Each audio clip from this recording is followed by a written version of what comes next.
Welcome to Life-Changing Challengers, the podcast where passion meets purpose. I'm Brad Minus, your host, guiding you through stories of transformation and triumph, from endurance feats to overcoming adversity. Our guests defy the limits and inspire action. Ready to ignite your desire and incinerate your barriers? Join us. Your journey to the extraordinary begins now. All right. Welcome back to Life-Changing Challengers. My name is Brad Minus. I am your host again, and with me is Coach Jonathan McLernon. He's a weight loss coach, he's a podcaster, and he's an innovator in the weight loss environment. So how are you doing today, Jonathan? Fantastic. I think every day is a good day when you have kids. I have a 3-year-old and 8-month-old. Some parents might say it's one of the more challenging times in life, but there's nothing better than baby snuggles. And not too long before coming here to record, I got snuggles from an 8-month-old, and I just go like, man, I wish I could bottle this up. I just want to cherish this because I know I can't keep it forever. So as I ask every guest of mine, can you tell us about your childhood, how you grew up, what was the environment like? Give us a good picture into what was Jonathan like as a kid? Well, I had a very unique start to the world. I joke that I was a failure of 1980s birth control. Shout out to my parents. My brother was 14 months old at the time that I was born. I was born at 26 weeks, so I was not expected to survive. I was born at home 5 a.m. on a Sunday morning on a little island called Hatzic Island, which is just outside of the city of Vancouver, British Columbia in Canada. I haven't published this book yet, but I've been like writing a book kind of about my story. So one day it's in the shiny object store. So I actually interviewed my parents about this because like I actually now as an adult want to understand what it was like for you when you were actually younger than me. And, you know, for my dad, when my mom says, I think the baby's coming, my dad's like, what? He's not due till April. It's January. And apparently it was about 2 seconds worth of labor. And there I was. And my dad said I was blue, ears folded over, eyes shut. And the first thing my mom said was, is it alive? Yeah. So my dad had the presence of mind to do CPR with his pinky finger. And I guess that's when I started crying. And that kind of got my lungs inflated and my heart going. It was probably 15, 20 minutes before the ambulance could get there because it was January, it's winter, it's slushy, snowy, and it's kind of out of the city. And they got me to one place before taking me to another place in Royal Columbian, hospital. They told my parents, like, don't get too attached because you might not make it. So they said, we got him, go home, be with your 14-month-old and come back in a day or two. So that was my start in life. I don't remember a lot of it, but yeah. Is that normal? I mean, is that no. As far as hospitals go in Canada, do they literally tell people to, all right, listen, if we can't do anything, you need to go home and then come back in a couple of days? This was 1982. So, maybe things were just a little bit different back then. The other thing is, so the hospital they brought me to, which is the best hospital to get me to, was probably an hour's drive away from where my parents lived. It's middle of winter. It's slushy, cold, icy. My mom's got a 14-month-old. My dad's, I think he was a pest control exterminator at the time, working crazy hours. Like it was just rough. So I think they're actually just trying to give my parents a break. So we got good nurses here, things like that. Like we're going to take care of them. Just, don't get too attached until we know if this one's going to live. So as evidenced by my presence here, I did make it. But that was my start in life. Along with that, actually, apparently comes some complications, and sometimes they don't show up till later in life, or things that you go like, I wonder why this was always a little bit tougher for me. But when you skip a trimester, which is basically what I did, I skipped 14 weeks in the womb, there's a lot of motor development that normally would take place. I got 2 boys, and both of them, it was like they rode bicycles inside my wife's uterus, like when she was pregnant with them. They're like, hey, if your kid has like less than 10 kicks an hour, I think it is. We're like, man, these guys have like 100 kicks a minute. Like, what is going on? My wife could hardly sleep. So I'm on life support in an incubator, gold-plated, if you will, because apparently they're very good conductors, gold is. Yeah. And the nurses, I think, called me the little chipmunk because I had these puffy cheeks. That was maybe the one thing that was like big. Everything else was like toothpicks, but I had puffy cheeks. Like, he looks like a little chipmunk. I was 2 pounds, 9 ounces. I went down to 2 pounds, 1 ounce, and then kind of started gaining weight. They said, looks like this kid's a fighter. He just might make it, kind of thing. And so I think my mom, I was kind of on life support for about 9 weeks. And then they're like, it looks like he's going to make it. Like, he can probably take him home now, kind of thing. But they had to work really hard to like teach me motor skills. I don't think I walked until I was maybe a year and a half, maybe it was 16 months, somewhere around there. So it without that time in the womb, you don't sort of get that motor development. I also had very, very poor eyesight. I had laser eye surgery, so it's good now. I've had issues with digestion most of my life. It's cool that you can survive that kind of thing, but there's a few other things that start to show up. They're like, oh, okay. When you don't get sort of the same level of development, it's not quite the same. So that was my start in life. I imagine that the brain has a big development going on at that time of the trimesters and things. Yeah. Did you find anything once you got to school? Well, I joke that I got a really good brain, but I got it free of charge, so I can't really take the credit for it. What I kind of lacked in physical coordination, like I was kind of just awkward. No, I wasn't even like awkward in the clumsy sense, but like just learning how to kick a ball, swing a bat, like the normal things that kids do. It just took me longer to figure it out. I described it as it just felt like there was this disconnect between my brain and my arms and my legs. And I couldn't really figure out why. It was just like, it just doesn't work.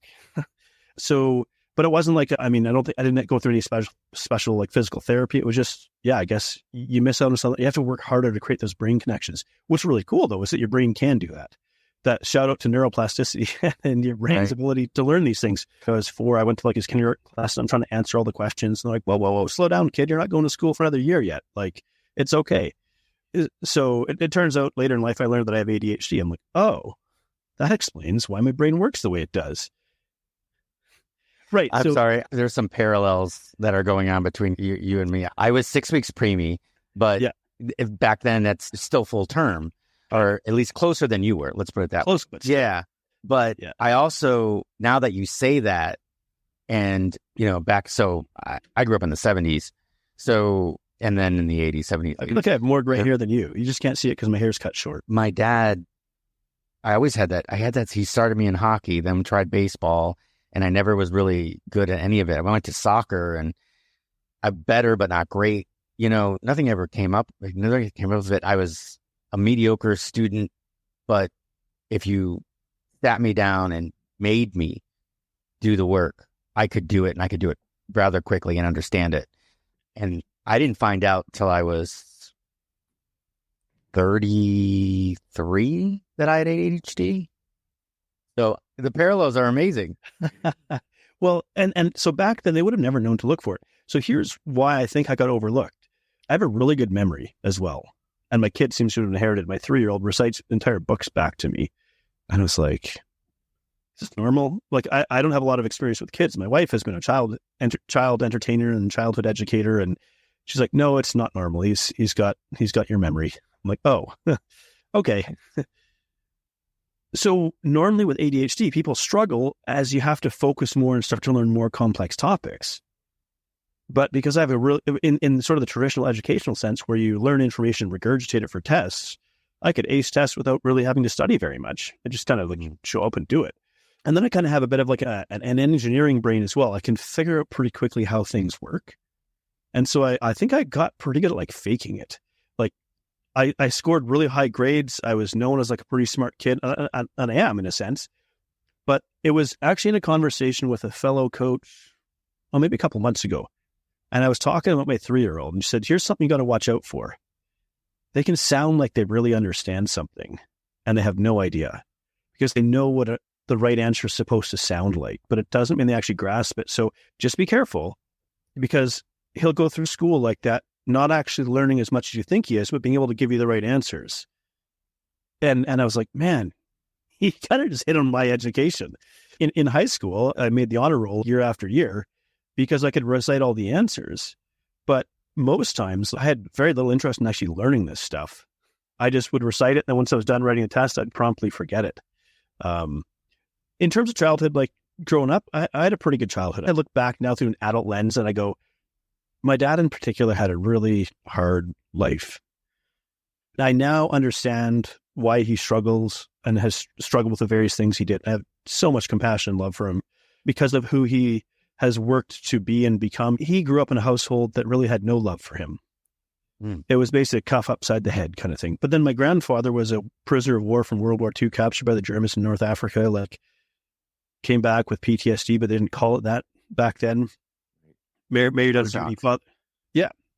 Which it's kind of funny because I think shell shock is actually a pretty good expression. I'm like, that's a it's a pretty accurate way of describing like what's happening to their brain kind of thing. You just relive the same thing over and over again. And we'll get to my PTSD later on. What fascinates me is patterns.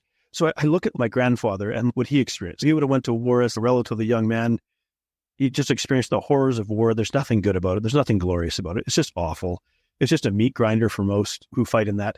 Comes back, marries out of a sense of duty. My grandmother, the reason why she married him is because her fiance was an English army officer and he was killed in the war.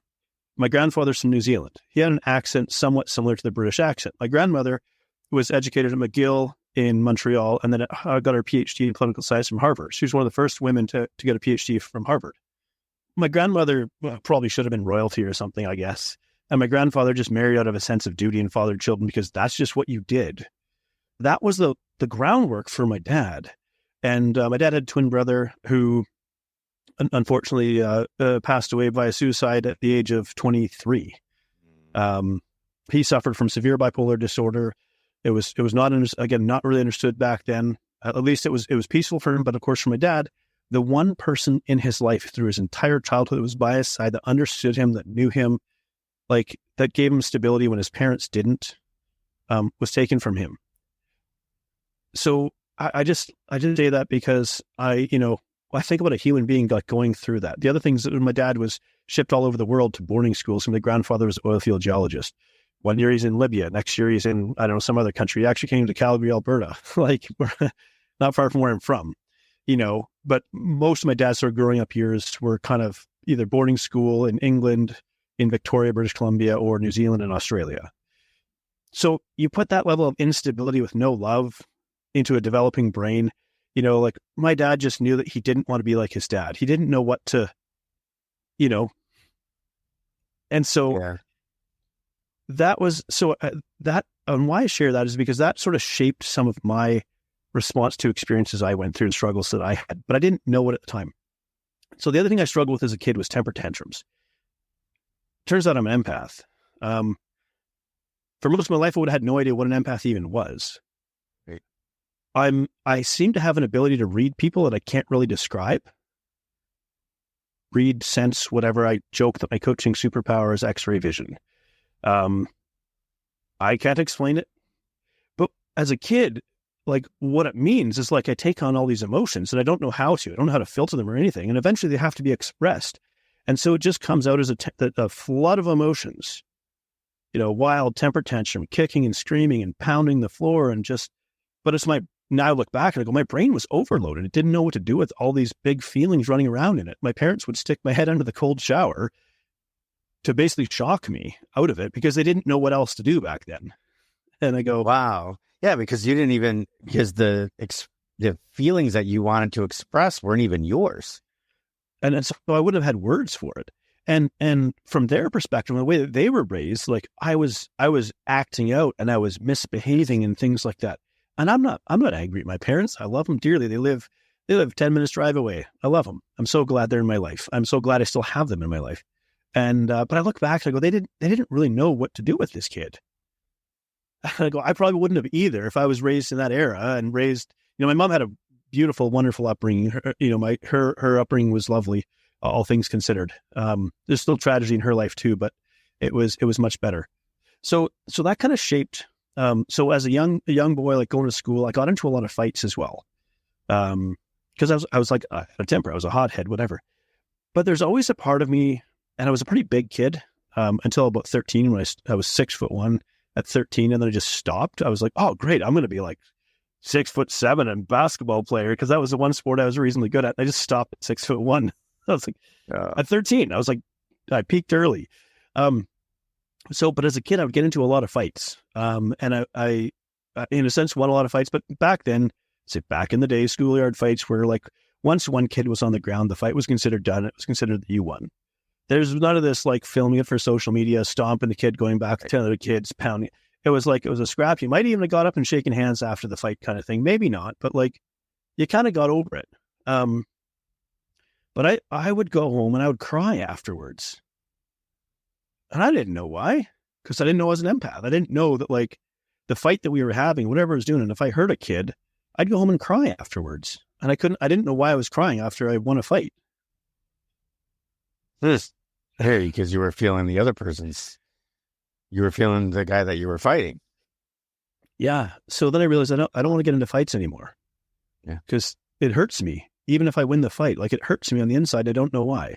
Again, as a kid, I had no way to understand these feelings, right? Like I had no frame of reference, like most parents, my parents had no background in psychology or understanding of any of these things. I just knew that I was troubled by these things and I couldn't put words to it. So, so I kind of coasted through school, ended up going to university, studying music and chemistry of all things. Music and chemistry. Okay. Yeah, I know. I thought, well, I love music. I've got an ear for it. So kind of have an ear for music, languages, and mathematics. They all kind of seem to go together. Mm-hmm. So I thought, okay, I'm going to be practical. Maybe I'll just be a teacher. I grew up in a little town, 2,000 people, like no internet, right? Like my ideas weren't very big about what I was going to do with my life back then. So I was like, it seems to make sense. Like maybe I'll just do something reliable, like become a teacher. I'll go study music and chemistry. Then I can be a science teacher. And chemistry is kind of in demand more than biology is because biology is easy. So, and physics was maybe just more than I wanted to do, more effort. Right. So chemistry felt like the middle road. Turns out chemistry is pretty challenging too when you get into the upper level, calculations, quantum mechanics and things like that. But so that's what I did. Then I realized, okay, I probably don't have much of a future in music. I actually don't want to teach music. I don't think I'm going to become a famous musician or even a producer to famous people. So then I kind of was like, now what do I do with my life? So I left university. I was like, okay, I wrote some exams. I left and I went and joined the Navy. Wow. The Canadian Royal Navy? Yeah, Royal Canadian Navy. Royal Canadian Navy, the RCN. Right. Yeah. They put the royal term back in there, I don't know, maybe 10 or 15 years ago. I became a marine engineer. So working on anything with moving parts. And part of me enjoyed being in the military. I liked, in some sense, the structure, predictability of it. But the other part of me just got insanely bored. Again, I had no idea this was ADHD, but I was just like, and I wouldn't say I got into like a lot of trouble, but I didn't fit in that well with like, you're supposed to just shut up and do your job. And I didn't register in me that like, there's a reason why they're not actually picking the most efficient way to do this. They're trying to give you something to do because you're in a floating steel box in the middle of the ocean with nothing to do, and bored people get into trouble. So they're just keeping you busy. But I was kind of too smart for the game, too smart for my own good. Open my mouth a little bit too often. And so I was one step below chief engineer in my educational path. So I was basically chief, like I ran an engineering crew, and then we'd have like three sort of these engineering officers, and then you have your chief engineer on top of that. But my rank was like two hooks. So I had guys that were like two ranks above me in terms of their rank in the military, but they were under me in terms of my department. I was in this weird place. And there's a bunch of politics in there too. And I just joked that I was the wrong demographic, frankly, no offense to anybody, but I was the wrong demographic. I didn't speak French, like they were looking for bilingual, and they were looking to get more women into positions of responsibility. And hey, that's a great thing. Nothing against that. And I just opened my mouth too many times, and it's like, I'm never going to get promoted. Clearly it doesn't matter how good I am. In fact, I topped the merit list 2 years in a row. That's like, in your trade, that's the rankings of like how you perform in your trade.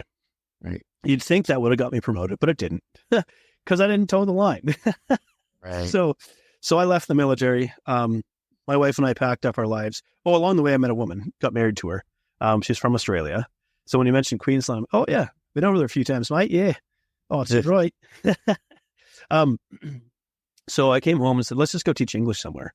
So we kind of packed everything up into a storage unit, hopped on a plane to Mexico, and flew down to Puerto Vallarta. Not much of a plan. We're like, oh, maybe we'll just kind of go for one of those like 6-week adventures or something like that to sort of see. 3 years before we ever found our way back to Canada.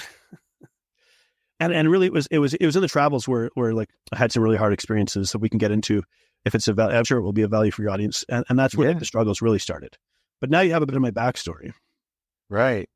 So, you know what? I have never done an episode on myself, and I do that specifically because I want to be able to do comparables with my audience members. And again, we've already done that. And I was in the military for 9.5 years, and I was almost in the same position, but I was lucky enough to be put in positions where I was able to make my jobs. So my first duty station was Korea. Okay. And they put me in what they called in and out processing. And at that time, what we were supposed to do is they would do the forms that when people came into country, you would basically say, okay, if you get hurt, these are the people that get your benefits. Let's make sure that your records are updated, and then we'll give you your orders, and you'll be sent to your unit here in Korea, where that might be. And that's where I was. Well, when I was first given there, it was typewriters with carbon paper in the sheet. You actually typed on the typewriter, blah, blah, blah, which was a lot of waste because they would make one mistake and you can't use whiteout because whiteout doesn't go through carbon paper. Right. Yeah. I'm really like digging deep here. So I was, but what's interesting is that when I first got in country, the person I was replacing wasn't done yet. So I had to be put on, just like what you said. I was put on busy work because they had to keep me busy before my trace opened up. Well, they were told that we had to do inventory on this Quonset hut. And I'm looking at the Quonset hut and there's a bunch of computers sitting there. And I'm like, well, what are those? Well, those are 486s. You probably won't even not recognize that name. But they are 486s, which is like one of the 286 came and then the 486 came, which was IBM compatible PCs. And those are 486s. We don't use them anymore, blah, blah, blah. And I go back and I get into my duty station and I'm on typewriters and carbon paper. And I'm like, I went to the captain. I'm like, there's these things that are sitting there. Well, those are used for casualty operations when we go to the field. Well, when do we go to the field? Once every quarter. And I'm like, oh, well, once every quarter for what, 30 days? And they're like, no, 3. We go for 3 days because our operations here are too important to be down for that long. So I was like, well, that's kind of a waste when you've got a whole freaking section, 2 sections actually, in and out processing using typewriters and carbon paper. So I can take 4 hours off their time. Now, in and out processing, they would be gone from 5 in the morning and they'd be struggling. They'd be coming into the barracks about 9:30, 10 o'clock at night, where everybody else had a regular 8-hour day. Right. Yeah. So I was like, okay. So I was given those opportunities, and that wasn't the only opportunity. Because of that, I networked all these computers together. I got a printer thing, and they finally I requisitioned the software, and all of a sudden I took their 10-hour day and brought it down to 6 hours. Amazing. So now they can do PT. Now they were able to go they were able to go on FTXs and the whole bit. So the captain was like, all right, well, we need you to do that without processing too. And then after that, they're like, well, you seem to know a lot about this stuff. So why don't we put you in what we call the J2, which is the information section. And then you'll work with the information section instead. So I was like, perfect. Then it got to the Pentagon and the same thing happened. There was an opportunity and I took it just like you. I literally, so those parallels are amazing. I wish I had the didactic memory that you did. But yeah. So, all right. So you spent 3 years in Mexico. No, so I only spent 6 months in Mexico, 3 years total traveling. Oh, okay. So we moved down we flew down Puerto Vallarta, and then we went inland to Guadalajara because we're like, Guadalajara is the second biggest city in Mexico, 6-7 million people. And we went to a school down there to get a 4-week English teaching certificate, which they did a practicum in a school around the corner. It was a nice little setup. And then you jobs teaching English there. And we got a little hacienda just down the road. So it was basically, it used to be like a large house where you'd like go through these big, tall, like probably 20-foot tall doors where like horse and buggy would come through. And the bottom floor would have been like all horse stables back in the day, like 100 years ago or long, Now it was just each horse stable was converted into there's a bed and a bedside table and a couple chairs kind of thing. It's a room that you pay like $100 a month for kind of thing. And so we just walked to and from the school in this like downtown part of Guadalajara, but like there weren't a lot of white people there. For those who are watching, you can see I don't look very Mexican. Nor does my wife. Now, I loved living down there. My students were amazing. You know what was so cool is, for them, like learning English like meant something because it was like, a door to opportunity. And so they were so enthusiastic about learning. My wife's a born performer. It's just what she does. And we would horse around with our students, tell jokes, sing songs, whatever. There was one point where we were in a building where it had like say 7 stories, and had like a big sort of atrium in the middle, and then all glass on the inside. So you could see across to other classrooms, basically. And there was like the director or the head of the school had a classroom right across from mine. And so he'd be, all stern and whatever, and like writing on his whiteboard. And I'd like I'd pull off my Sharpie, my whiteboard marker, and I'd start using like a microphone. I'd just start like singing out a song kind of thing. And his class would then start looking through the glass at whatever I was doing, because clearly they were more interested in this guy like writing sentences on the whiteboard. And then he'd turn around and see what was going on. And of course, I would just whip around and pretend to be like writing on the whiteboard again, like nothing was happening. And it kind of became this game. But and I tell you what, living down there, like the average Mexican, like when they're not looking for your tourist dollars, like they're just some of the warmest, most hospitable people. Man, they love to eat and dance and whatever. Like it was just, and we just made like local friends who, again, because we didn't have a bunch of money either. That's the funny thing. I was like, hey, guess what? We're getting paid the equivalent of $4 an hour. Like it was, we're not rich either. And so they like showed us like some of the local spots that you go to and save money and whatnot. There was one time we were supposed to meet someone at a coffee shop, and we walked in. So my wife and I walk in this coffee shop. So already we stand out because we're very white. Like I used to get called Casper as a kid, right? So we walk into this sort of somewhat dimly lit coffee shop / bar, and a bunch of heads like turn to look at us. And this guy comes up, very nicely, but he's like, I think you're in the wrong place. And we kind of just like took stock as your eyes kind of adjust to this like dimly lit room. And it was very clearly a gay bar, which is very interesting in Mexico. Mexico's still quite conservative, but Guadalajara is a little bit more liberal of a city. And I was like, yeah, it's just a bunch of gay men, dressed very flamboyantly. And they're like, you can stay if you want, but you're in the wrong place. I was like, no, I think our friends wanted us in that coffee shop across the road. I just got the wrong side of the street, apparently. And we got a few whistles and things like that. Like, but it was all kind of in good natured fun. But it's just, look, they have fun down there. They kind of had fun with life in general. Obviously there's another part of Mexican life that's really, really difficult. That's the cartels and all those kind of stuff, human trafficking, the whole dark side of it. Of course, we didn't see a lot of that, thankfully.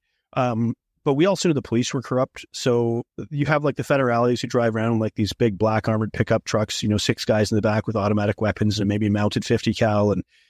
And you're just like, just turn your head and just kind of look away. Just don't draw attention to yourself.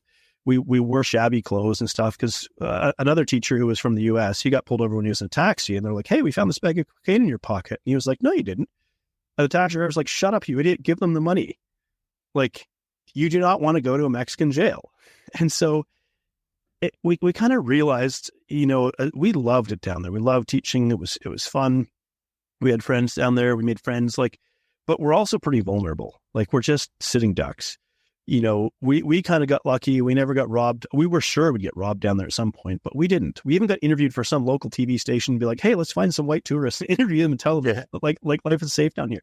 Funny thing is, Guadalajara has a very rich neighborhood called Zapopan. And a lot of cartel heads have like mansions in this super rich neighborhood. And we were living in like this dingy, like Centro Histórico, this old sort of beat up old downtown kind of thing. And just like eating street food off these local taco vendors. It was great.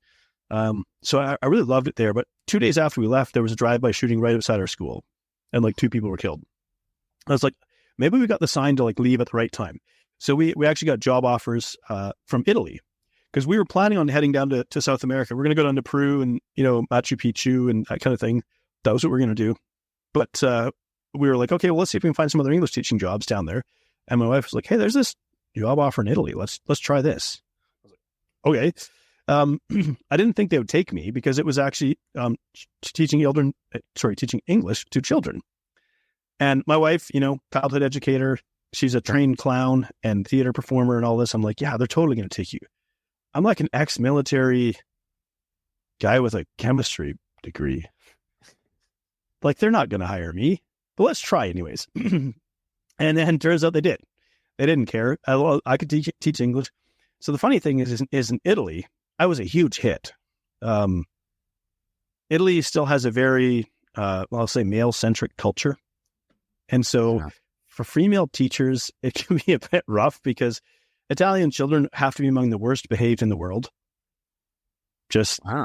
Yeah, they're terribly behaved. They whine and kick and cry and scream and snivel and all the rest of it. They're like, they can be some of the most frustrating kids to work with. You know, the Mexicans, they had just it was like tons of fun. They had so much energy and enthusiasm, but like, they were like, hey man, like learning English is important to me because I know it represents more opportunity. So they actually wanted to. So that's why we loved it so much. Italy was just kind of like, they're just chaotic. But it's that whole passed down from generation to generation, right? They kick and scream and cry and fight with each other and whatever else. But I walk in the room and I'm a 6'1", 240. Like, these little kids were all like, whoa, you're a pretty big guy. Okay, we'll listen to you. And so there's a video somewhere on the internet, hopefully it's not easily found, of me like leading the circle of 200 children in the song about peeling bananas and eating bananas and pounding my chest like a gorilla. And they're just, but the funny thing is, so I would go in there and for the first, like, I don't know, week, I just wouldn't crack a smile with this group of kids. I'd just be Mr. Hardass kind of thing. But then after that, they were like, okay, we can have fun with this guy as long as we sort of stay within the bounds.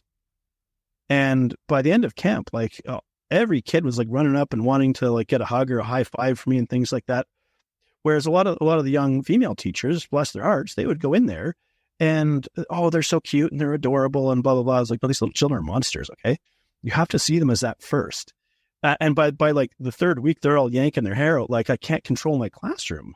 I was like, now to be fair, like I said, hey, if I was like a 5'2", 98-pound, like 19-year-old female, I probably would have a hard time too. But I wasn't. So that was kind of a fun experience. But that company that we worked for, they were posing as like a non-profit organization, well, to avoid like higher taxation in Italy. Right. And they got raided by the Guardia di Finanza, which is like their financial crimes police. Their offices did. Thankfully, we weren't around at the time, but we didn't really have an actual visa for working in Italy. They made us cash in envelopes. We're like, whatever. Turns out the whole world of teaching English is pretty shady. Anybody who's like taught English overseas will like know exactly what I'm talking about. Like, yes, there's some reputable schools out there. That's probably about 1 in 5. Like the whole English teaching world is pretty shady. They just take advantage of the fact that a lot of us just want to go to some other country, have a different experience, pay us in cash, who cares, kind of thing. It was no different in Mexico too. I'll share with just one funny story from Mexico. Because they couldn't use my name on any official documents about the classroom stuff because I wasn't on the books. I didn't know this, but it turns out I wasn't. So it would always say like pendiente for the name of the teacher, meaning like teacher pending. But Mexicans have a lot of, I'm going to say, phallic slang. So I thought one day it'd be funny to write on the board, Señor Pendiente. And they said to me, hey, teacher, I don't know if you want to write that. I'm like, why? And they're like, they're like trying to be polite to me. Right. Because like, we don't want to be too hard on this guy. But apparently pendiente is slang for a swinging penis. And I was like, dang, you guys. Because at first they were just like laughing uproariously. And then when one student very kindly came up to me and was like, hey, maybe I should clarify this for you. Oh, wow. And yeah. And of course, they'd always like, what'd you have for breakfast? Huevos. Ha ha ha. Like huevos are slang for balls, like huevos, eggs, balls, whatever. Like everything is like innuendo with them. So once you figure this out, it gets to be a lot of fun and it gets pretty funny. But I was the butt of a few jokes in Mexico just because of that. Yeah. So, all right. So you went to Italy. You went from Mexico. It sounds like you had fun in both. What was it? Did you do another contract or did you end up going? No, so in Mexico, we met a guy from South Africa. He was living in the same hotel as us starting out with. And so when we were in Italy, we ended up actually going to Poland to teach English and lived in Poland for a year. Well, like 10 months for like a school year kind of thing. My brother was living in Turkey at the time. He still does to this day. And so we went to Poland, and this guy from South Africa came to Poland and lived with us over there and taught English for a bit. But then being South African, like his travel is a little bit harder, especially in Europe. The owner of the school again tried to erase the stamp out of his passport to get him to stay longer. And he's like, whoa, like that'll get me arrested, man. Like, so he had to go back home. So we ended up going down to South Africa, and that's where I went through like a life-changing experience. We moved down to South Africa and started teaching down there. And it was down there that we were teaching on a nature reserve. So we thought this is great. You know, we're not naive.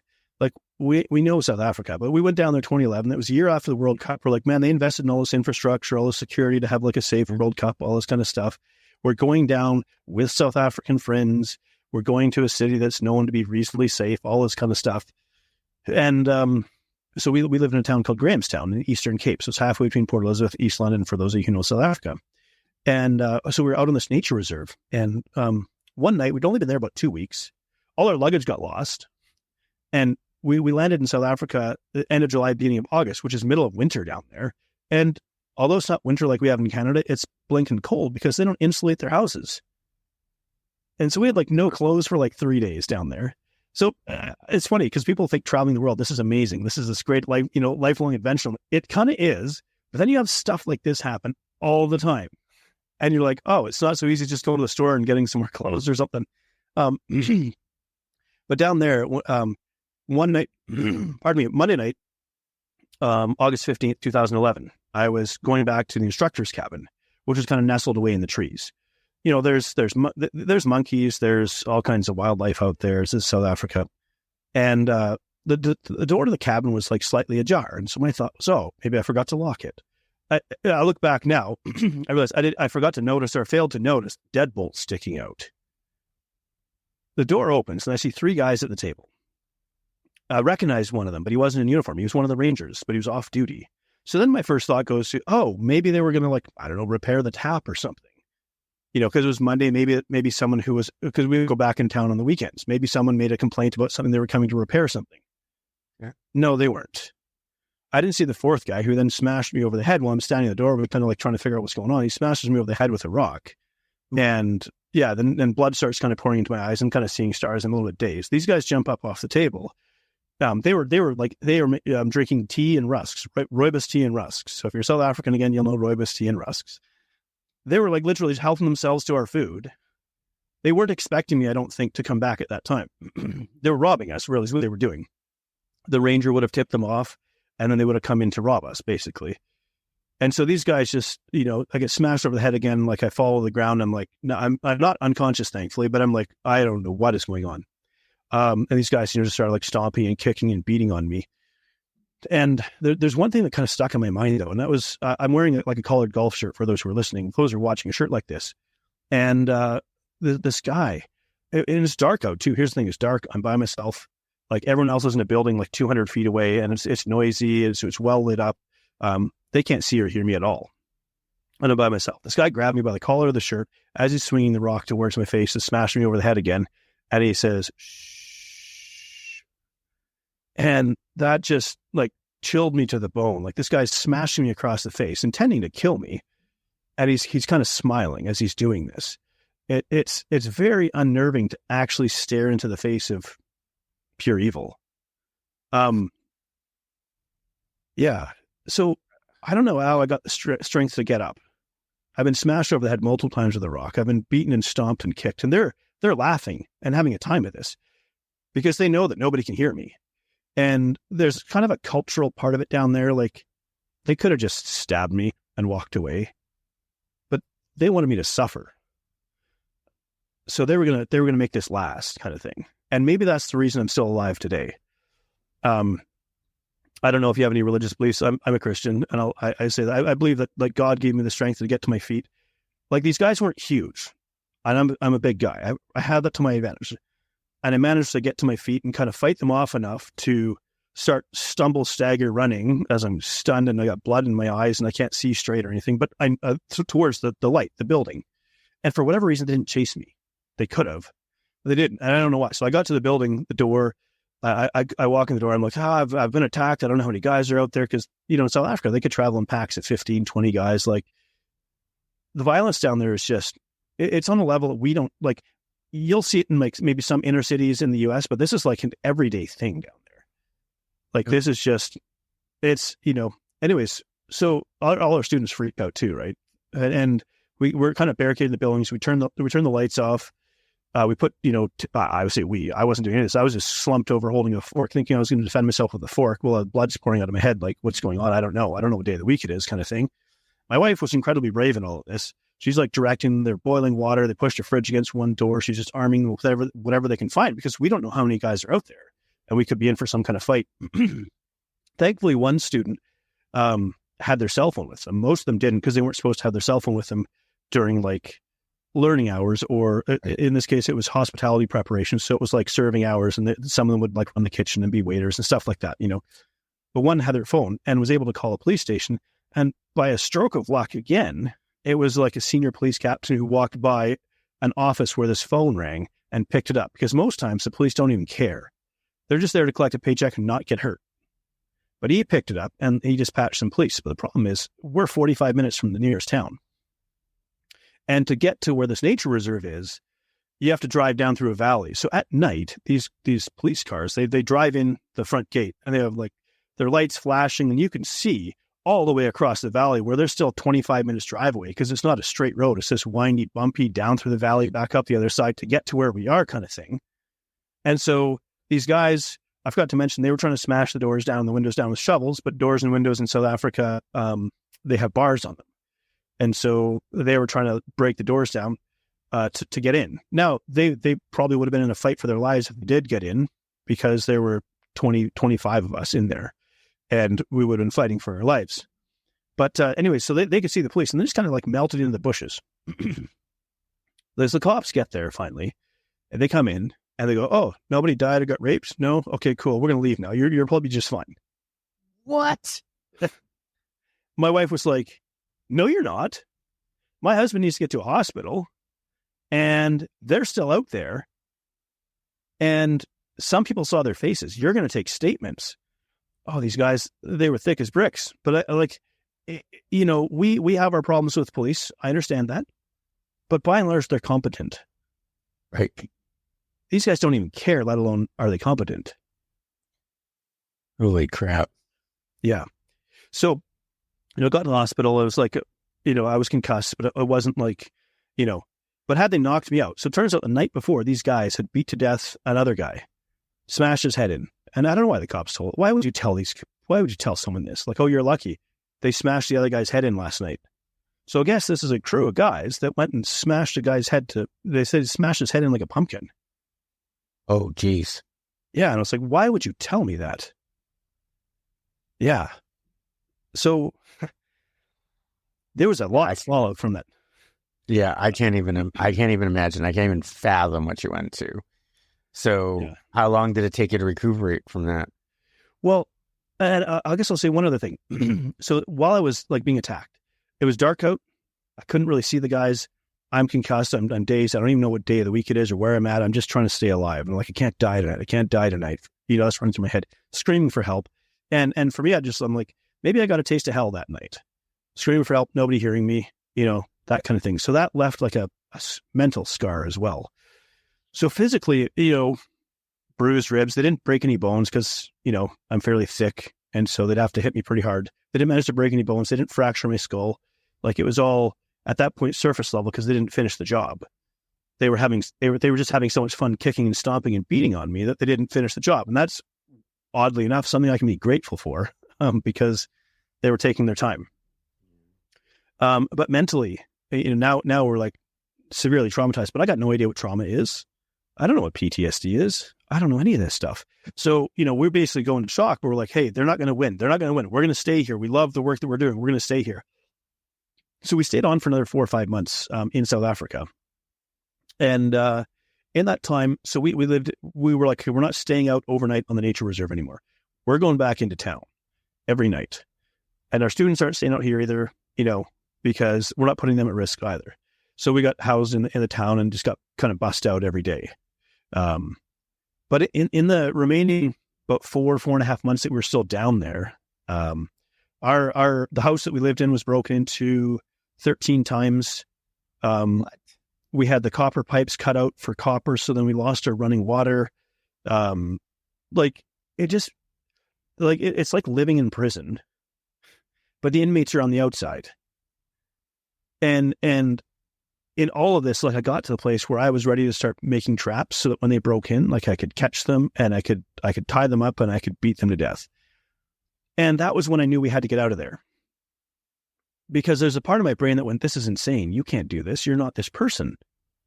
But it's hard to explain to someone who's never been like violently traumatized, like the kinds of intrusive thoughts that come into your head when you're not sleeping. When you sleep maybe a couple hours a night in batches, you sleep with weapons by your bed. And you're, every single night, you're just ready. Is someone going to break in tonight? Is this the night that we have a gang of guys breaking in? Like, yes, we had panic buttons that would call private security that would show up in probably 5 minutes or less and shoot to kill, basically. That was, but that's a common industry in South Africa. And that's literally what they do. Like, it's a world that we kind of, like, I grew up in small town Canada. So when I got to the place that I was wanting to kill people, I realized that we had to get out of there. We couldn't stay. I had a question. What, after this massive beating that you took, what kept you there for another 4.5 months? Honestly, I think it was hearing our students' stories. Okay. So in all of this, I hope that I want people to understand that South Africa is a very beautiful country. And there are some wonderful people in South Africa.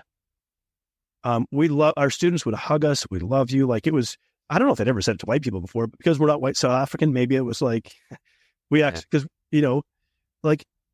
but we heard their stories. Like, they went through crazy stuff. The stuff that we went through. Yeah. In one sense, it was pretty tame. Probably at least half the women had been raped and 1 in 4 women had been gang raped. Oh, wow. It's called jack rolling down there. And it's a sport. It's a sport? It's okay. So here's the thing that people might not fully grasp. They have different ideas about what it means to be a man and what it means to be a woman. And there's different rituals depending which tribe. South Africa has 11 major ethnic groups, 8 major like black tribal groups in there. They call it the Rainbow Nation because there's so many different languages and groups of people. Turns out they mostly don't like each other and fight with each other a lot. And they fight with each other over like cultural things, among other things. But most women have been, in fact, I think every woman, in fact, every person, every student that we had been like a victim of either witnessing or a victim of violent crime. Seeing their family members murdered, seeing their mom get raped, like this kind of stuff. And so somehow in our reasoning, we just went like, we can't abandon these kids. Like, they're young adults. They're like between 18 and 28 kind of thing. We're like, we can't abandon these kids because this happened to us. Like, we're trying to help them maybe like better their lives and so that they don't live in a world that's like this. And so that kept us there. But obviously I was traumatized, PTSD. I mean, now, to be fair, my wife was traumatized too. And a lot of people overlooked her trauma, like, because she wasn't physically attacked. But she watched her husband stagger through the door, blood covering his face, like, beaten, like muddied and bloodied, and was like, is my husband going to die? That leaves an imprint too. It's extremely noble, and I love the fact that you were able to look past that for the students. Like, that is, in my book, the so praiseworthy. I can't even imagine, because I don't know when you go through that type of trauma. I don't know if I could have done it. I think I would have been out of there. Yeah. Well, and so normally this city was seen as like, it's a university town. It's pretty safe, all this kind of stuff. But with like the national police force, they'd been trying to like clean up crime to some degree. And so they've been making a bigger push in the major cities. And so I guess there was like roving gangs that came to this town, basically, because there's less police presence. Okay. But the other thing, like one of the other facilitators, who was a black guy, they took his brother, put him in a building, locked him in a building, and set it on fire. Oh, like, that's pure evil. It is. And they do this because they're trying to send a message. So see, here's the thing. Their education system is broken. their public education system is broken. If you can afford private school, you can get a decent education in South Africa. Their public education is broken. Students sleep with teachers. Teachers show up drunk. It's broken, like in ways that we can't imagine. Maybe, again, some inner city schools in the U.S. might understand this. And so education is like the way out of some of this. But education means that like we get smarter and we might not like join the gangs or be a part of the gangs or things like that. And so, well, then when that sort of stuff is happening, like we got to try to send a message because you're interfering in our community, the place that we control. So just like stuff like that kept happening. And we were just like, we can't take this anymore. That was when I was like on the verge of wanting to kill somebody. And I'm not that person, I can reassure you. But in that traumatized like state where I hadn't slept for like weeks on end, like maybe slept a couple hours a night kind of thing, just like living on survival mode, feeling constantly under attack. Like, and so we flew back to Australia, where my wife is from. And I got a job on a cotton farm in rural Queensland. The town's name is like one word. They have a town up there called Banana, but it wasn't Banana. And the town Banana is named after a yellow cow, of all things. Okay. Yeah. Maura. There's this town called Maura, 100 people. And I was on some farm like 30 miles out of town kind of thing. So I was like in bumfart nowhere, rural Queensland. And I was given like this trailer to basically live in. My wife lived with her parents who lived in the city of Rockhampton in Queensland. And I went out to work on this farm. And it was probably like in one sense the best thing, but like I would go to sleep in this trailer. I was the only farmhand at the time because it was slower season. It wasn't busy season where they would have like 5 or 10 laborers. I was the only one other than the family. So here I am sleeping in this trailer in the middle of nowhere. And I'm like, and there wasn't even locks on the doors. And I was just like, I had to keep reminding myself, like, I don't have to sleep with a baseball bat beside my bed because there's nobody coming to get me. But it probably took a month before I was even comfortable, like, relinquishing the baseball bat beside my bed. Like, yeah, I've got a little bit of experience like that. I go into it, but I get it. I totally get that. So real quick, so your wife was living with her parents. You were out 30 miles. I was like probably 4 or 5 hours from where they are, but like 30 miles out of the nearest town kind of thing. Yeah. So how do you maintain a relationship? Oh, she'd come out, or I'd go home on the weekends, or they'd actually come out and like stay in the trailer for the weekend kind of thing. And the farm, they were okay. Like, so that was not my wife was used to me being in the Navy and going away and stuff. Like, we're coming up on 18 years together. Nice. We've been through a lot together. Getting close to that 2 decades, which is kind of cool. Actually, it feels like a real accomplishment. Here's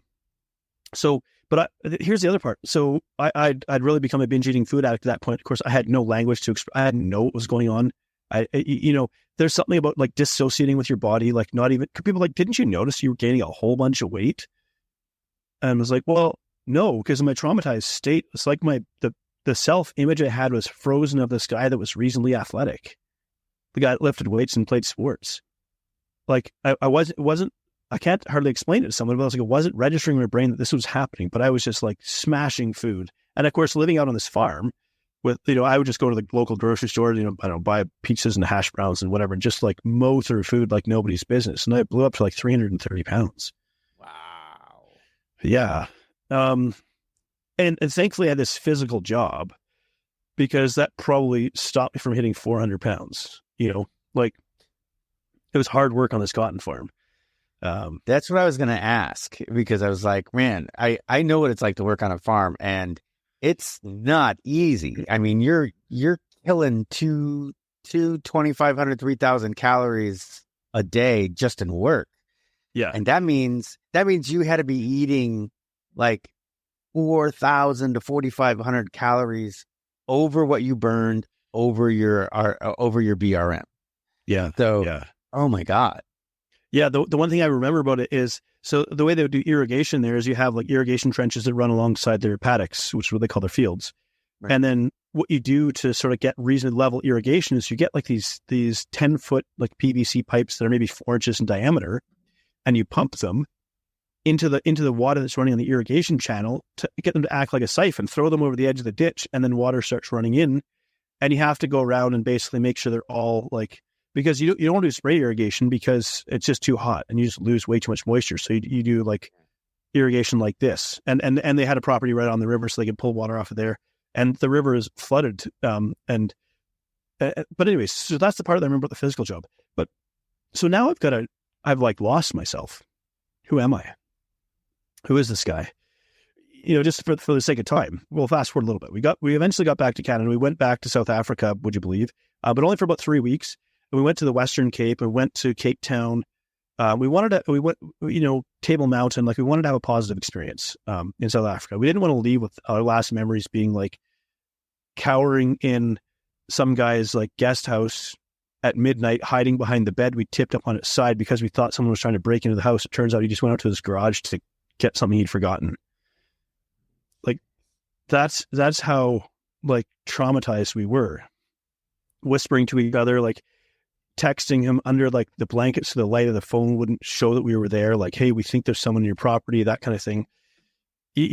So we finally got back to Canada, and we were very different people than these young kids who'd like flown to Mexico, just kind of like, whoa, hey, let's just like go and travel the world and all of this. And now I'm just like obese and puffy and like, how did I get here?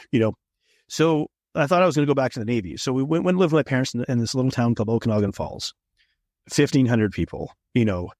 I tried getting a job locally. Couldn't even get a job at the local corner store. Nobody would hire me. This is super, super depressing. Now, I did start doing like some training. They're on the shores of a lake. So I went and I started training there, and it got my weight down to about 265 because I was trying to get ready for the physical to try to get back into the military. So what else am I going to do? I guess I'll just go back to the military that I'd left three years earlier, kind of thing. But my paperwork got hung up in Ottawa, and they were dragging their feet. Right. Well, I mean, so I got to tell you. So I'm curious because you said you just kind of went down to the lake and started training. I'm interested just because of obviously of who I am, what you did, because it's still 70 pounds. Oh yeah. Well, at first, because I was like, I have to be able to pass the beep test. For those who don't know, it's like you run from one side to the other. Maybe it's like 40 meters or something like that. And then the beep gets gradually faster. So you pick up your pace until, at a certain point, you're basically sprinting back and forth between the two. And if you miss crossing two lines, then you're done. That's what level you got to. At my fittest, I ran 11.5 on the beep test. That was at boot camp. But you had to run, I think, like a 6 to pass. Okay. So I got it's funny, I didn't have an app, didn't have a smartphone. So I got an app, not an app, sorry, a recording of the beep test, put it on my little MP3 player. There was some knockoff MP3 player of the beep test. And at first I couldn't even get to a 3 on the beep test. Yeah. So I was like, okay. And I basically figured out a distance between 2 park benches was approximately that. And then I just made 2 park benches and a paved path on the edge of the sand where the little sort of beach was on the lake shore, and figured out roughly what the beep test would be. And so I said, okay, I gotta, and so I managed to get myself up to a 6.5 on the beep test over a span of about 3 months. So is that what you were doing? I mean, you went down to the lake every single day and you just kept doing the beep test until I had no job. You had some progress. We were living in my parents' little like small house. Yeah. I had to get out of the house somehow. Like it was awkward being 30 years old, having to go back to your parents as like a morbidly obese, traumatized, whatever. Like, and my parents were very loving and patient and kind and gracious in all of this, but like it's hard. Yeah. And I was like just trying to get like a local job, and I couldn't get a job at a corner store or liquor store or anything like that. Like nobody would hire me. We had no money because I wouldn't qualify anymore for employment insurance, even though I'd paid into it for a number of years in the military, because I'd been out of the country for too long. So that sort of expires. So I was on the brink. I'd already applied for welfare, and I'd got my first call. No, I was 2 days before I got the call about my first welfare payment getting deposited in my bank account. Like, this is where I'm at now. Living in my parents' house, about to collect welfare. I get a call from an old buddy of mine. He said, hey, I'm dean of trades at this school, and we're starting a new program, a power line program. Would you be interested? I know your background. I know you have a background in like marine engineering and stuff. Like you have the technical knowledge for this. Would you be interested in being a part of it? And I was like, yeah, heck yeah. years ago, I thought the power line trade would be a very cool one to get into because I knew they paid well and it was a good physical job that had a high pay. It's a hard industry to break into because it's a lot of like your brother or your dad kind of thing. Right. Now, can you explain what power line is? Oh, so building like utilities and towers. So when you think about your power pole that has like wires running, that kind of thing. So everything residential to, which is your wires running to your house or underground substations and that kind of thing, to building 200-foot towers. I didn't get to do high line work when I was in the trade. That's the stuff that really pays good money. But again, you got to work. You got to be a grunt for a long time before they're going to get anywhere near that, because that's paying like $250 an hour kind of thing. Nice. Yeah. I would have been okay with that. But you were able to break in. Yeah. So that was like my ticket into the trade. And then, so I'd got that call and it accepted. And then like 2 days later, I got this call about like my first welfare payment. And I was like, well, it turns out I qualified for this trade here, this trade school, and I now have a job. And so then we had to move to Vancouver. So we could leave my parents' place, give them them a break, moved to Vancouver, and started working in the power line trade. So I was a grunt, and then I did that for a couple of years. That's how I ended up in Alberta. I came out to Alberta because BC is like heavily union. Like you're grounded for like the first 4 years before they even start. Like it's just, they make you earn your stripes hard. And I was like, man, I'm 31 years old. Like I want to start a family at some point in my life. Like I can't just wait 8 years to like get qualified.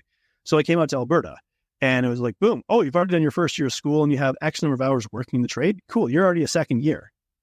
So I went from being what's called a trades trainee and a grunt and a nobody to first day on the job out in Alberta. They're like, hey, up that pole. Oh, nice. Yeah. That was a good move. Yeah. And so I was like, man, I've been like practicing for this day. Where I lived in Vancouver, they had some power poles right outside their property. And I would take my climbing gear, because I had the gear, and I would climb the poles just to practice. And I would put like tape around the pole, and that would be like my markings, climb up and down. And it's probably illegal to do that, but I had the climbing gear, and so I did.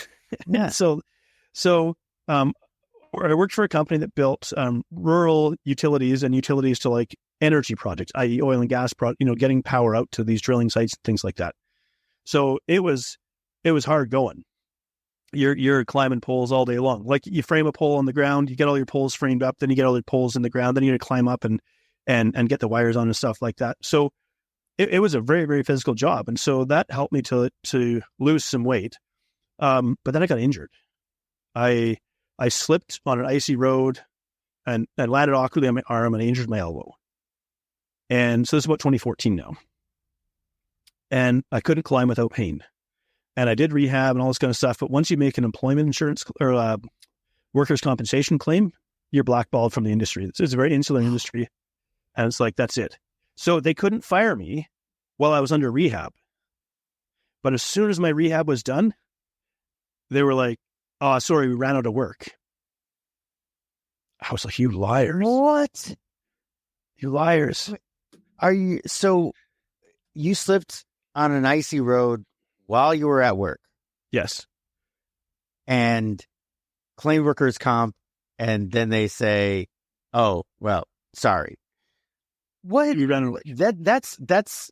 So, down here in the States, we don't hear about employment and things going on in Canada. As much as I love my country and I'm very patriotic and I fought for it and the whole bit, we're kind of me-centric. We're very, self-centered. So we don't really get into, the politics. The politics, yes, because I'm a huge Pierre Poliver fan. I love that guy. You might not, we'll get but anyway. What? I like the guy. Yeah, good. I like him too. And just because of the internet, and what Trudeau is doing to you guys is like ridiculous. But beyond that, we don't get into the nitty gritty. Just to hear that there's stuff like this going on, because you don't hear as bad as some things can happen here in America. That is very rare that would happen. And if it did, there'd be lawsuits going on like crazy. So here's the thing: I could have fought that because I knew exactly what they were doing. But now I'm in a company where nobody likes me. Nobody wants me around. And they're just going to make my life a living hell. I knew what they were going to do. Like, they'll get you out on the rural lease road and they're just going to give you the most miserable jobs and miserable tasks. You're just going to be working way harder than everybody else. They're going to make your life so like a living hell until you quit. So I was like, okay, fine. Yeah, it's like a cop like testifying against another cop. Once that happens, you're done. Yeah. So I did temporarily get another job with another company, but the pain in my elbows and shoulders just kept coming back, and I couldn't climb. And if you can't climb, I tried to get on the city utilities where you ride the bucket trucks, but again, that's union. That's like your brother, your dad, that kind of thing. Killer interview, great candidate. Yeah, went to like the son of some guy.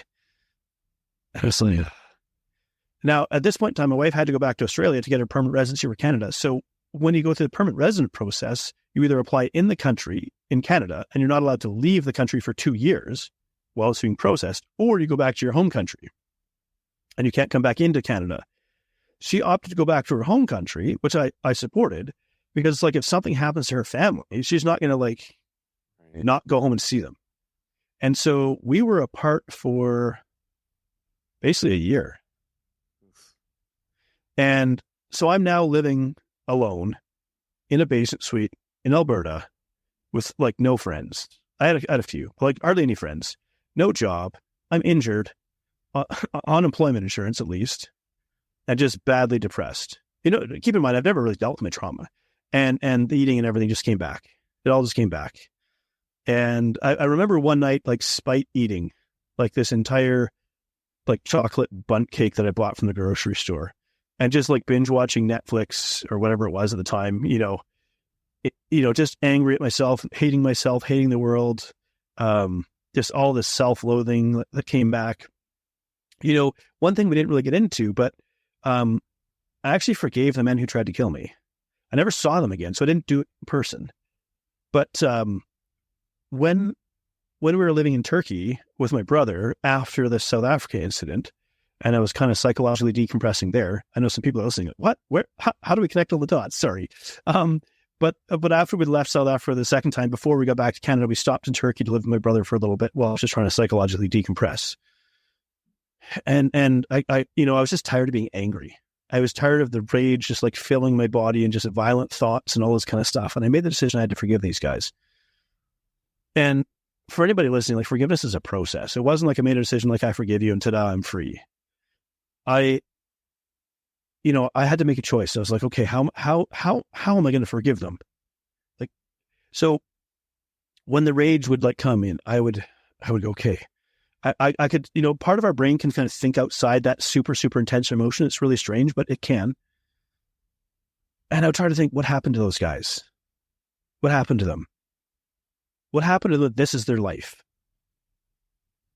And it's not to excuse what they did. Forgiveness is not about them being absolved of the crimes they committed. But it was about me trying to cultivate a sense of compassion enough that I could think about what they did to me, what happened to me, and not hate myself and hate them and want to kill the next person I see. I didn't want to live with this rage inside of me, because that's probably why I was also like binge eating so much, is because I was so ashamed of the rage that I felt that I was trying to smother it and bury it deep inside me so that my wife wouldn't see it. Like, it wasn't that I acted out and punched walls and hit people. Like, no, it was all like being deeply buried inside of me and just eating me up inside, because I was like, this is not who I am. I don't want these thoughts in my head. I don't want to feel like this. Why do I feel like this? Why is this happening to me? And so, that all came back when, back in 2014, when my wife was gone. I was living by myself in a basement suite without a lot of friends and injured and depressed and couldn't work. And like, what am I going to do now? And so I got a couple other jobs, got working in the oil patch, as we call it, did some trucking, did some fracking, some nitrogen pumping, equipment operation, that kind of stuff. I'm kind of glossing over the details for the sake of time. And then came an opportunity to work in a supplement store with a friend of mine. And So I was like, okay, I wanted to go to the oil patch because I don't want to be gone all the time, because they work rotational work, like 15 days on, 6 days off. And I'm like, it's not a way to have a marriage. Right. When my wife, when she got back, I was like, okay. And we were actually going to move in 2015. We're all set to move to Australia. We're like, okay, that's it. We're packing up our life in Canada. We're going to move to Australia. Like, her sister lives in Switzerland. My brother lives in Turkey. Her family's over there. My parents are still here, but we're like, let's just move to Australia. But then I started helping my buddy out at his store because it was like struggling, and he was having a falling out with his business partner, all this kind of stuff. Turns out this buddy of mine is a narcissistic sociopath and a pathological liar. Yeah. Of course, I didn't know this. You don't go into a friendship or a relationship or whatever thinking this is the kind of person you're dealing with. You have no idea. So you're not even looking for the signs. 3 years into, I guess, again, for the sake of time, but 3 years into the relationship, like, the business was failing badly. It turns out he was like crooked accounting. It was being used to like lose money and all kinds of stuff. And I just lost a mountain of money, like over $100,000 that I invested in this business. Oh, serious. Yeah. Like it was bad. But along the way, in 2017, I was back to about 295 pounds. And I was trying to get some life insurance. And then they'd send like a nurse to like take your vitals. Yep. So she comes to the supplement store. Imagine coming to a supplement store, protein powder, pre-workouts, greens, vitamins, all this kind of stuff. And there's this 295-pound guy that greets you like behind the counter. For starters. So I already hated myself for looking like this. I hated myself for what I'd become. I hated the fact that no matter how smart I was, I couldn't seem to find my way out of this. I didn't know the kind of help that I needed. So we go to the back room where we had like a body comp scale and stuff like that for like assessing people. I had to lie on the floor to try to get my blood pressure down. And it was still, couldn't get under like 145 over 90. 295 pounds, high blood pressure. So now I have to get a rider, as it's called, put on my life insurance policy. I have to pay extra money because I'm more likely to die sooner. Oh, that was a wake-up call. So I was like, okay, I have to try again. I have to try to lose this weight again. So I hired a coach. And I hired him because I thought I wanted to look like him. Like, maybe I'll stop hating myself if I look like him. Yeah, he was in his 40s, jacked, whatever. And he never treated me the way that I treated myself. On the outside to other people, I was like friendly, jovial, jolly, fat guy, all this kind of thing. On the inside, I was just tearing myself up, hating myself, berating myself, beating myself, brutally awful, like self-hatred and loathing. Like, it was just, just awful. So then, of course, I expected this is how you get me results. So you're going to have to treat me like this, basically. I didn't verbalize it, but he did the exact opposite. He modeled for me compassion. And, I never understood compassion before that. Here's a guy that's who hates himself, who actually, even despite kind of being a Christian, sort of, had no idea what compassion actually was. I didn't know. And I don't know if this guy was or not. I have no idea. We never talked religion. But he modeled for me compassion. He showed compassion to me. He didn't hate me. He didn't tell me what a loser I was, what a hopeless sack of, that I was, this kind of all this kind of stuff that I was telling myself. And when I screwed up, like, I remember eating an entire pizza in my car in a parking lot, just hating myself through every bite, but like spite eating, hating myself so much that you bought this, you loser, you're going to eat this entire thing, trying to make myself sick, just trying to somehow, I don't know, if I can eat enough of this and get so sick, maybe I'll never do this again. I didn't know how to get out of this. And so instead of berating me or talking down to me or belittling me for my self-destructive behavior, he was curious. He was like, hey, okay, so that happened. Tell me about it. And at first I was very resistant to all of this. I was like, whatever, man. Like, don't try and come out with this soft stuff. Like, I know what you're trying to do. And for 4 months, like, nothing happened, but he wouldn't give up on me either. And I'd paid for a year. So I was like, yeah. I tried to prove to him that he was going to fail working with me. Like, wow. There's no way. I am a hopeless case. You cannot fix me. I literally only signed up so I could tell everybody I tried so hard and couldn't do it.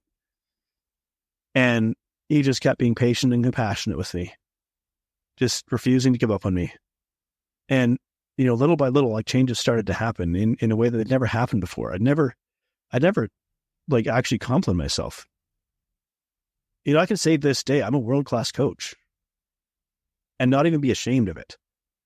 I would, you know, go back 5, 6, 7 years, I would be hiding under my desk before I'd say those words to you because I felt I was so worthless.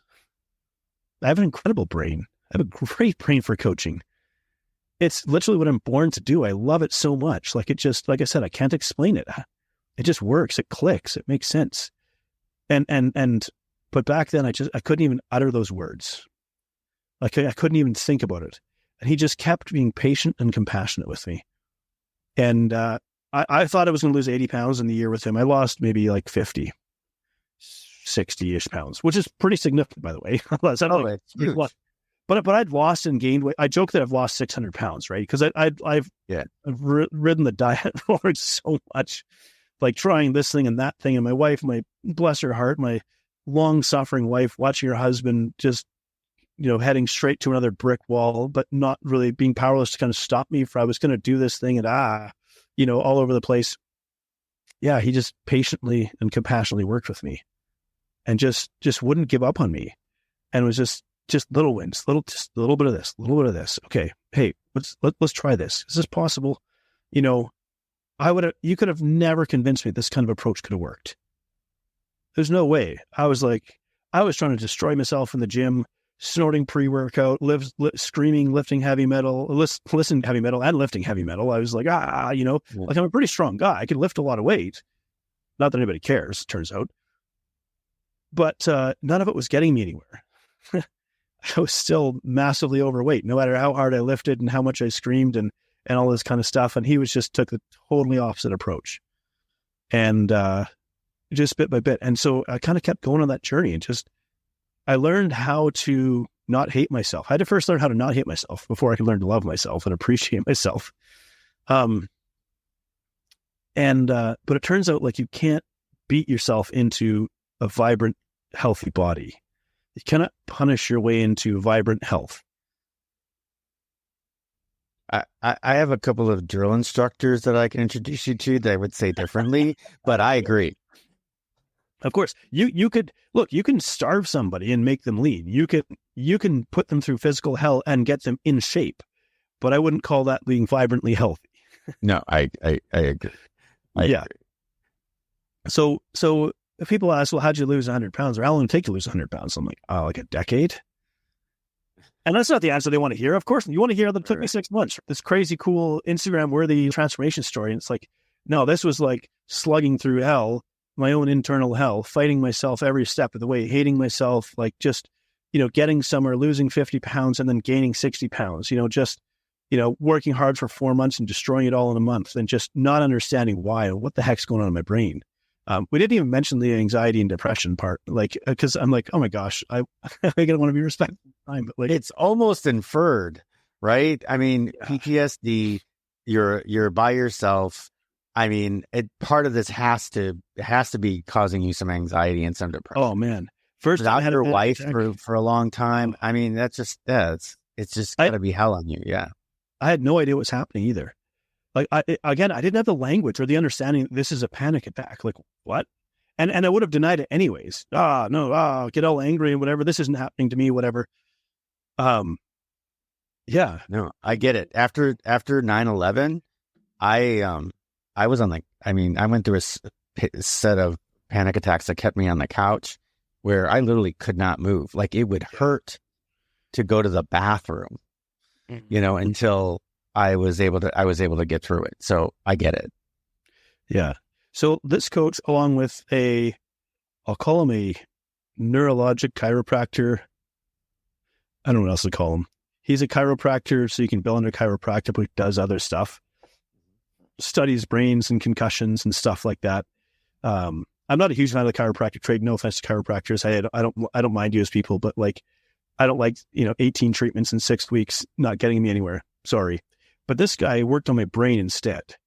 And, he did some like funky things that helped to calm my brainstem. When I would have a panic episode, it would feel like I was floating out of my body. Like I was just dissociating entirely. It's the weirdest, most disconcerting feeling. What's actually happening in the brain is this parietal lobe. That's the part of our brain that deals with sensing our position in space. You hold your arm up, your parietal lobe kind of knows where you are, even if you shut your eyes, right?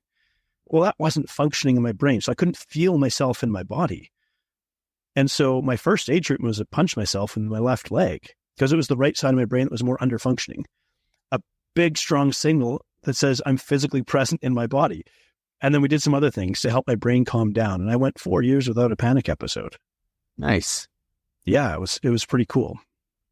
I had one last year, but it lasted maybe 5 minutes. Like I knew it was happening. I just put on my pulse oximeter, tracked my pulse, did my breathing, and then just went back to sleep. So it's pretty empowering knowing now that, like, if it happens to me, I manage my sleep and my caffeine. Well, I joke, I don't manage my sleep. I have 2 kids. I used to manage my sleep. They manage your sleep. Right, we got it. Yeah. So that's like, I mean, obviously I know there's lots more that could be shared, but that's kind of how I got here. I got a lot of help. And maybe if there's like one thing that people take away, it's like, get help, ask for help, become vulnerable. You just like to try and it's just a fool's errand to try and do this on your own, to be like, I did this thing. Honestly, nobody cares. Get help. And if the person that you're with isn't helping you, then look for someone else. But when we connect to another human being in a compassionate way, and compassion doesn't mean enabling. It doesn't mean glossing over and ignoring unhelpful behaviors. It just means we remove the lens of judgment. So now we're gonna get curious about your behavior. We're gonna help you understand why this is happening to you. But there's no character judgment. You're not a bad person for what you're struggling with. Let's help you understand why this is happening. Behavioral psychology and neuroscience is kind of my thing, among others now. I love this stuff. Oh, I love the fact that you put that with the weight loss, because I think, you got to start with the brain first. But what you mentioned, people don't understand that sometimes, like they think that asking for help is a sign of weakness when it's not. It's actually a sign of strength. Yeah. That there are skills and there is knowledge that you don't know, right? Yeah. Therefore, ask for help and gain the knowledge that you need. And sometimes that is, as a coach, to feed you this knowledge a little by little. I've got triathletes that I've been coaching for 6 years. Yeah. And I've actually told a lot of them, I'm like, hey, listen, why don't you try a different coach to get a different methodology? And they're like, why? I learn something from you every time we talk. So until you run out of things to teach me, I'm going to stick with you. And I'm like, can't argue with that. Right. Yeah. So, and I imagine that's the thing. So now that you've conquered, I wouldn't say you conquered, but you got down to this 100 pounds. Where did you then, how'd you turn that into, coaching? Yeah. And I want to share something here. If you've been morbidly obese, you have to manage your weight for the rest of your life. I want to dispel a myth here. There's no happily ever after, in the sense that, like, I don't have to do anything again. Right. I still have to work at it every day. It doesn't mean I hate my life and it's miserable, but I have to work at it, because I'll get fat again real quick if I don't. It's a habit. And it's a habit that you're going to keep for the rest of your life. Yeah, we have to learn how to do this stuff. And like I said to a client of mine, there's going to be birthdays, there's going to be holidays, there's going to be grocery stores, there's going to be coffee and donut shops. Like this is not going away. So you got to learn to live in this world instead of wishing it wasn't there to somehow make it easier for you. I hate, I'm like, this isn't going to sell me a lot of programs in one sense, but just telling people like it is, like, we got to figure out how to do this in the real world, because this stuff isn't going away. So we got to figure out how to live with it in a way that we're okay with. Okay. You know what? That's a great segue. Well, it's not a segue. It's just a question. Yeah. So I'm going to ask for an example. So, okay, we know that we've got to live in this, let's use the coffee and donuts example. Yeah. We know we got to live in this world of coffee and donuts. Why don't you explain to me what you meant by that and what you would do in that situation, or what kind of coaching you would give in that situation? I look for the simplest things. So let's just say you have a habit of driving past and getting a coffee and donut or whatever, coffee and muffin every morning. Can you drive a different way to get to the same place? So I call it, don't run on a sprained ankle. If something's a weak spot, don't unnecessarily aggravate it. Now, ultimately longer term, what we want to do. So that's like a triage solution, right? That's an immediate solution to help. It's a pattern interrupt. Let's help you interrupt this pattern here. But it doesn't address like why you're going there all the time. So while we put this triage solution in place to help you, it's like, let's also figure out why this is happening. What need is this behavior meeting? So that's the kind of thing. So the triage solution buys us the time to do some of the deeper work that helps us to get past this stuff. Got it.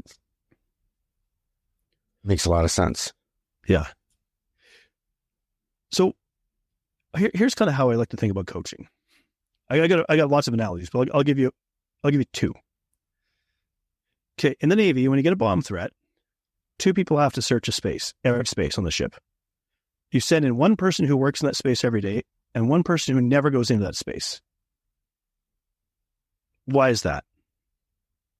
One person knows it like the back of their hand. The other one will find places that they never thought of. Mm-hmm. When you live in something 24 hours a day, you're going to automatically overlook stuff. You just are. Michael Jordan had a shooting coach. Steph Curry has a shooting coach. Can they shoot as good as Steph Curry? No, but they don't have to be their coach. There's this like funny little myth about coaching that in fact, Michael Jordan wasn't even a great coach. He was a terrible coach. Great basketball player, terrible coach. Phil Jackson, not a great basketball player, incredible coach. Right. Like, let's think about coaching differently. It's a different set of eyes that can see things that you don't see because you're in your own head 24 hours a day. Exactly. The other person goes, is this normal? Does that belong there? What about this thing here? Now you can say, because this is your world 24 hours a day, yes, that's normal, and no, that's not. It works incredibly well. The other thing about coaching is I like the idea of, how did somebody put it? A guide by your side, not a sage on the stage. You are the expert of your life. So maybe you've seen a driving instructor car, 2 sets of controls. You're in the driver's seat. Now I'm in the passenger seat. There's a steering wheel, brakes, and gas. But most of the time you're driving. I'm just saying, hey, make a left here. Watch out for this thing up here. Turn right here. Stop here, please. That kind of thing. But you're in control. Because ultimately, at some point in time, we probably won't work together forever. My job then is to equip you with the tools to navigate this world. Now, how long that might take? 6 months for some people, 3 years for other people. Because here's the great thing about coaching, having that person with the controls beside you. You get to try to learn these new skills, because make no mistake, you're learning a new set of skills here, a new way to live in this world that is hostile towards weight loss, basically. It is engineered to make you obese. And a brain that wants to be obese. We didn't even get into our famine biology and why we want to be obese. But it's essentially so we can survive famines in the nutshell. There's a lot more to it, but just remember that. So now you've got someone who has your back. You get to try out these skills. You get to try to learn them. You get to screw up and make mistakes and come back and go, hey, what went wrong here? Let's work through this. I have clients who have been lying to me for 4 months. Not out of malice, not even out of shame so much. And I create a very compassionate, open space where there's no judgment. Right. But they have to get to the place where they accept being in that place. So I don't fault them for lying to me for 4 months. I don't think they're a bad person. I think they just had to get to the place where they're comfortable telling me what they're really doing. Where they can let go, just the same way it took me so long to get over my own self-judgment and self-loathing and self-hatred before my coach could help me. Because, make no mistake, if you're not getting results, I know you're not doing everything perfectly the way that you're telling me. Exactly. But there's no judgment there. That's not me saying you're a bad person. It's saying, let's figure this out. So I have a program called Lifestyle 180, and it's my flagship program. It's kind of my favorite one. It's 180 days. And of course, captured in the name is like a 180 means a different direction in your life. The reason it's 180 days or 6 months, basically, is because 3 months isn't enough. I used to have a 3-month program, 12-week program. The usual 90 days, 3 months, 12 weeks, whatever. There's also 30 days and 21 days and so on. And I have 14 days as well. But really, to really do this, we have to commit to a longer period of time, because there's going to be the initial excitement phase. This is great. I'm doing everything right. Ticking all the boxes. Coach is smiling. I'm only smiling anyways, but But I know that they're going to crash. They just don't know, and I don't want to spoil it for them. They're going to crash. They're going to hit the grind. They're going to hit the spot where I can't keep doing everything right because the dopamine from the initial excitement of starting something new has worn off. But the goal that I'm trying to get to is still in the distance. It's a ways off. I'm stuck in the messy middle. I don't feel motivated. The goal's far away. And I just want to go back to whatever I was doing before because it would be easier. Everybody gets there. And I know they're going to. I just don't tell them because I don't want to spoil it for them. But I go, that's where the magic happens. Where you stop performing and you start being real. And sometimes it takes a couple months before someone will do that. I can engineer a crazy good meal plan, a great training plan. I can help you, optimize your sleep and things like that. The best plan in the world means nothing if you can't stick to it. And if you can't stick to it, it's not because you're a bad person. So, okay. I'm starting to see where we're going here. Obviously I'd be one of those people that would take me 3 months, just to get started. But yeah, so and you're absolutely 100% correct. And I listen to my clients think that so to them all the time. And I'm constantly trying to redirect. Whereas people think that, hey, because I'm obese or because I've tried and failed, I'm a bad person. And they need to separate that. That's not truth.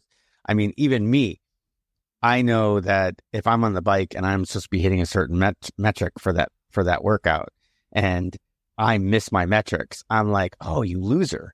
You know what I mean? And that's negative self-talk. Now, for me, I know that for me personally, the next workout will be like over and above much better because I said that, but that's just because I know my own self-talk and my own self-talk is sarcastic. But for a lot of people, and I've clients myself, is that if they don't hit their metric, they don't get the result they came from for an event that they're running in or something, they really do. They feel like they're a loser. And that's just not the case. It's just another experience and another learning point. Now you take that and now we make it better. And I'm constantly saying that, but it's really hard. I can say it every single moment. I can tell them, I can be compassionate, and I can show them, but for them to believe it is a hard thing. So where do you get to that point where you actually get your clients to believe those things? Yeah, that's tricky. And I can't force a client to do that. But what I can do is help them, because here's a better question: is how do we change a belief? Right. I think that's a question, let's just call it belief, a thought that we hold to be true, whether or not it's factually correct. And it's really deeply ingrained because you've held it to be true for a very long period of time.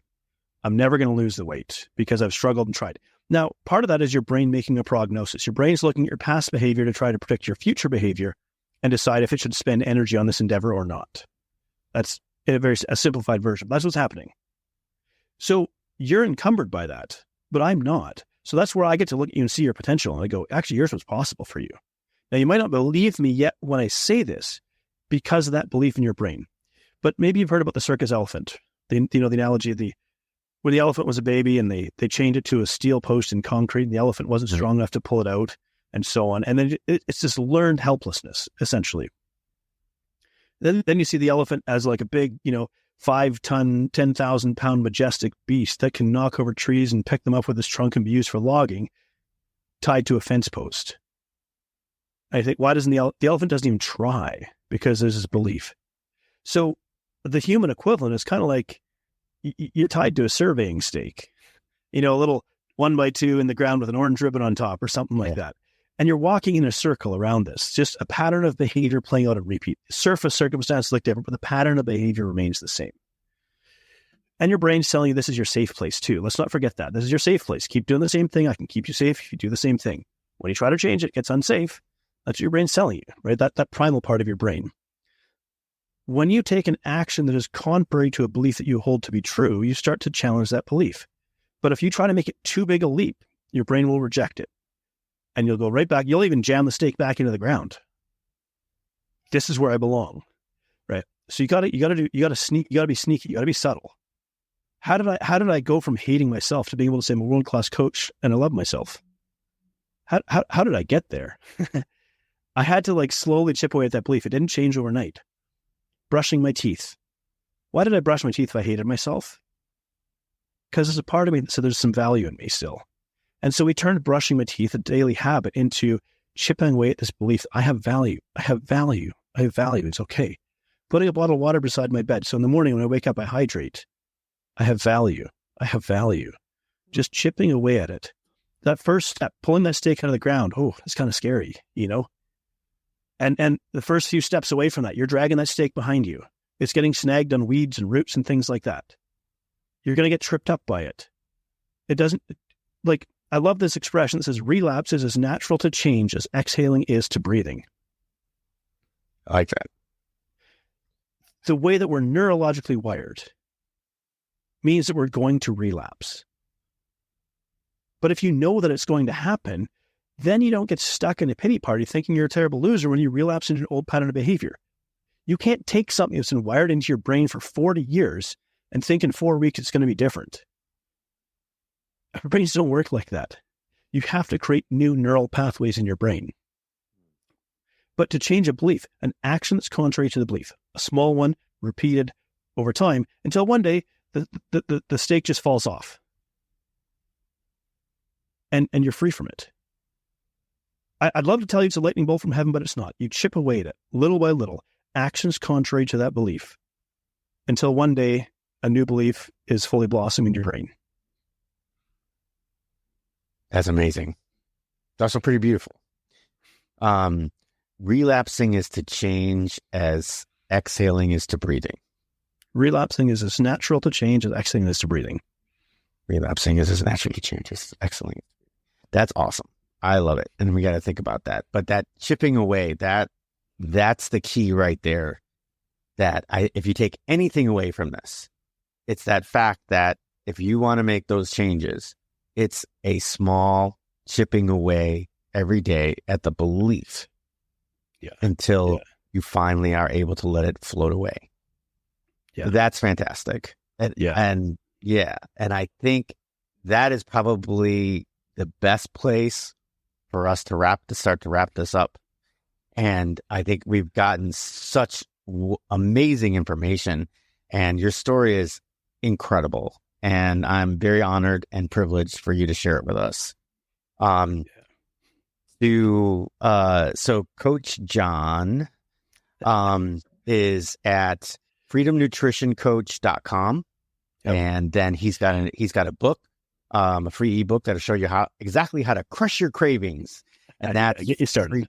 freedomnutrition.com/book. And then I know you've got some, but where would you find, where's the best place to communicate with you? I know you've got all your socials here, but that we can put in the show notes along with that website. But where's the best place for people just to connect with you? And probably by the website, actually, because you can email me from there. I'm not as active on social media currently as I used to be. I love social media. It's been great. And I'm not disappearing off of it, but it's also nice to not always have to be on there. Here's the other thing. If someone wants to talk to me, like just the way that you and I are talking, you can book a call for free. I will talk to someone for 30 minutes, no charge, nothing like that. No agenda, not even a pitch. The funny thing is I don't even pitch anymore. I'm just like, let me just talk to you and get to know you. And if it makes sense for us to talk about working together, that's cool. If it doesn't make sense, I'm not for everybody. And I'm so okay with that. It's so like awesome to be at that place, like in what I do, where people will figure out like, there's a connection here. I want to work with you. You can help me. Or some people are like, hey, the time isn't right. And that's so okay.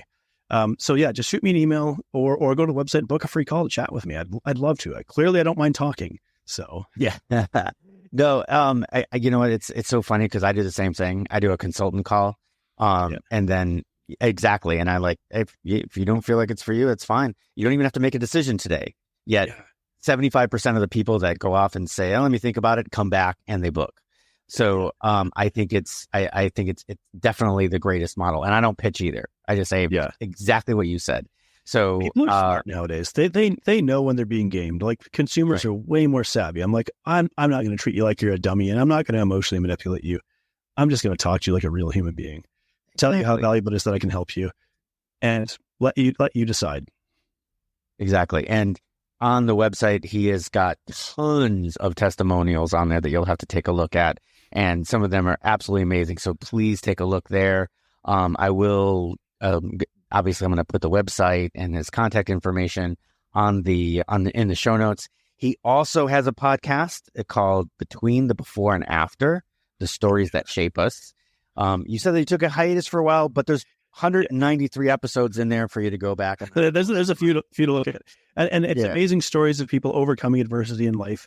I realized we are so inspired by stories. That's why I love a podcast like this. We're inspired by stories. We look for ourselves and other people's stories to find hope for what's possible for us. And so I wanted to share more of those stories to give more people hope. Exactly. So it literally that you can go back between the two. You can go back between life-changing challenges and between the before and after. And you're great stories. And you'll be so motivated. Exactly. And like I said before, I'm here to give you stories. We're here to give you stories of people that you'll get if you just get that one little nugget, just that one little piece of information that says, then you're going to be able to take that and it causes you to take action. That's what we're here for. I consider it a win. So, Jonathan, thank you. Thank you so much for honoring us with your presence and with your story. That was a roller coaster of emotions and a ton of great information. So thank you. Thank you. Thank you. It's been a pleasure. I appreciate that. All right, folks, until next time, don't forget to spark desire your limits. Well, that wraps up another episode of Life-Changing Challengers. I'm your host, Brad Minus, saying thank you for joining us on this journey of transformation. If today's stories inspired you, please take a moment to review, share, and follow us on your favorite podcast platform. Your support helps us reach more listeners and create an even bigger impact. Remember, every challenge is a chance to grow. Until next time, keep pushing, keep challenging, and never stop pursuing your extraordinary.